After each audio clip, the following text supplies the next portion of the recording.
When unboxing the V30, you'll find a few items needed to get the device patient-ready, including a reusable gray foam particulate filter, as well as a white ultrafine filter that is disposable. If these filters are not already installed when you receive your device, you will need to insert the white ultrafine filter here, and then the gray filter like this. If you're using AC power, plug the socket end of the power cord into the power supply, and the pronged end of the power cord into an electrical outlet.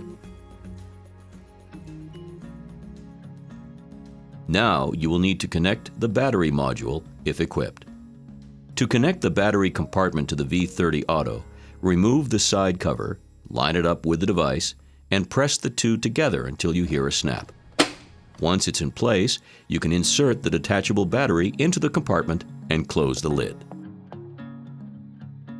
After that, plug in the supply cord connector into the power inlet on the back of the device. In order for the V30 Auto to be mobile, you will need to assemble the roll stand. The assembly is fairly simple. Just follow the instructions provided and place the V30 Auto onto the roll stand.